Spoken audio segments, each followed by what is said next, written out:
অনন্ত বাসুদেব মন্দির, যা উড়িষ্যার ভুবনেশ্বরে অবস্থিত। পুরনো দিনের মন্দির এবং আর্কিটেকচার আমার ভীষণ পছন্দের, তার মধ্যে এটি একটি। তাই আমরা আমাদের প্রথম অ্যানিভার্সারিতে সোজা চলে গিয়েছিলাম পুরীর জগন্নাথ মন্দির দর্শন করতে। জগন্নাথ দর্শন করার পরে আমরা ভুবনেশ্বরের উদ্দেশ্যে রওনা দিই। ঠাকুরের ভোগ আমার ভীষণ পছন্দের, তাই লিঙ্গরাজ মন্দির দর্শন করার পরে আমরা সোজা চলে এসেছিলাম আনন্দ বাসুদেব মন্দিরে। সেখানে এসে আমরা সেখানকার প্রসাদ গ্রহণ করেছিলাম। মন্দিরে ঢোকার পূর্বেই জুতো রেখে আমরা সোজা চলে এসেছিলাম ঝিলে। ঝিল থেকে একটু জল নিয়ে মাথায় ছেটানোর পরে আমরা মন্দিরে প্রবেশ করি। সেখানে প্রবেশ করে আমরা প্রথমে পুরো মন্দিরটা ভালো করে ঘুরে দেখে নিই। পুরীর মন্দিরের মতোই এই মন্দিরেও ভোগ বিতরণ করা হয়।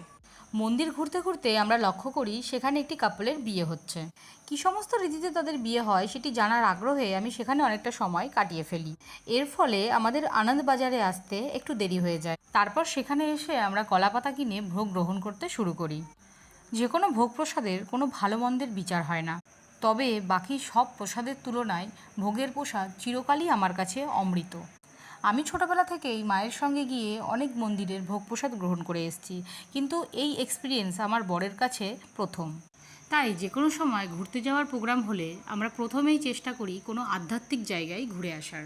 ভোগ গ্রহণ করার অনেক সময় পর আমরা মন্দিরের সৌন্দর্য উপভোগ করার জন্য কিছুটা সময় সেখানেই কাটিয়েছিলাম। এখান থেকে বেরিয়ে আমরা বেশ কিছুটা সময় আবার লিঙ্গরাজে কাটাই।